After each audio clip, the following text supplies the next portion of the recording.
ষাটোর্ধ্ব একজন সিইও অবসর নেয়ার আগে তার স্বনামধন্য কোম্পানির উত্তরাধিকার হিসেবে একজন সৎ ও যোগ্য সিইও নির্বাচন করতে চাইলেন। তবে চিরায়ত নিয়মে তিনি তার পরিচালক পর্ষদ বা ছেলেমেয়েদের মধ্য থেকে কাউকে উত্তরাধিকার না করে ভিন্নধর্মী কিছু করার চিন্তা করলেন।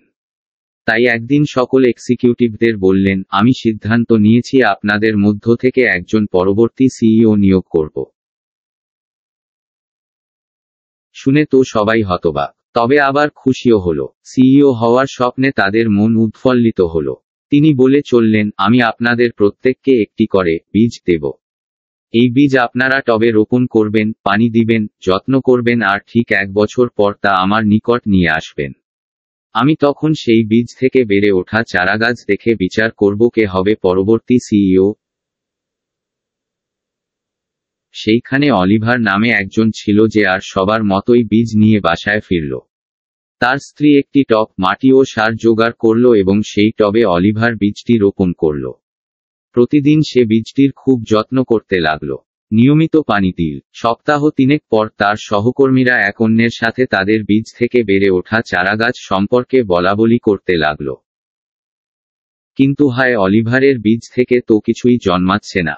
এভাবে 3 সপ্তাহ, 4 সপ্তাহ করে 5 সপ্তাহ পার হয়ে গেল। সে নিজেকে ব্যর্থ ভাবতে শুরু করল। নিজের মনেই বলল, আমি বোধ হয় রোপণের সময় বীজটি নষ্টই করে ফেলেছি। সে তার সহকর্মীদের সাথে লজ্জায় এ বিষয়ে কোন কথাও বলল না। অবশেষে 1 বছর পার হল। কোম্পানির সব এক্সিকিউটিভগণ তাদের বড় হয়ে যাওয়া চারা গাছটি তাদের এর নিকট নিয়ে এলো। এই খালি টব নিয়ে অলিভারের পক্ষে অফিস যাওয়া সম্ভব নয়। কিন্তু স্ত্রী তাকে যা ঘটেছে সে বিষয়ে সৎ থাকার পরামর্শ দিল এবং বলল, যা সত্য তাই তোমার সিইওকে বলবে। সে আজ খুবই বিব্রত হবে। এই দুশ্চিন্তায় অলিভার অসুস্থ বোধ করতে থাকল। কিন্তু সেও জানে তার স্ত্রী ঠিক কথাই বলেছে। সে তার খালি টব নিয়ে বোর্ডরুমে ঢুকে দেখল সকলের টবে কি সুন্দর সুন্দর গাছ। অলিভার তার টবটি রুমের মেঝেতে রাখল। অনেকেই হাসাহাসি করল, কেউ কেউ আবার দুঃখ প্রকাশও করল। সিও রুমে এসে সবাইকে শুভেচ্ছা জানিয়ে পুরো রুম পরিদর্শন করলেন।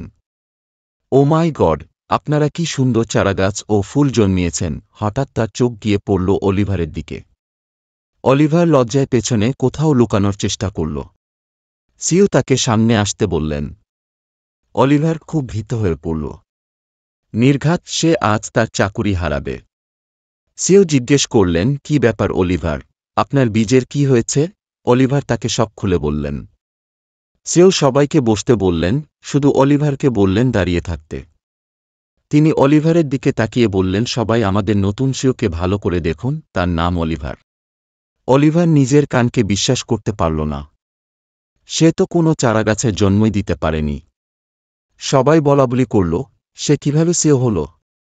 সিও বললেন, 1 বছর আগে আমি প্রত্যেককে যে বীজ দিয়েছিলাম তা সবই ছিল মৃত। কারণ সেগুলো ছিল সিদ্ধ করা। তাই কোনো চারা অঙ্কুরিত না হতে দেখে হতাশ হয়ে আপনারা আমার দেয়া বীজটি ফেলে দিয়ে নতুন বীজ লাগিয়েছেন। শুধুমাত্র অলিভার সাহস ও সততার সাথে খালি টব নিয়ে এসেছে, যে টবে আমার দেয়া বীজটিই রয়েছে।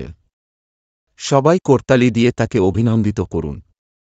যদি সততা রোপণ করেন, তবে বিশ্বাসযোগ্যতা অর্জন করবেন। যদি সদ্গুণ রোপণ করেন, তবে ভালো বন্ধুত্ব অর্জন করবেন। যদি কঠোর শ্রম রোপণ করেন, তবে সাফল্য অর্জন করবেন। যদি সুবিবেচনা রোপণ করেন, তবে আপনি যৌক্তিক দৃষ্টিভঙ্গি অর্জন করবেন। তাই কি রোপণ করছেন সে বিষয়ে সতর্ক থাকুন, তা নির্ধারণ করে দিবে ভবিষ্যতে আপনি কি অর্জন করবেন। জীবনকে আপনি যা দিবেন, জীবন আপনাকে তাই ফেরত দিবে।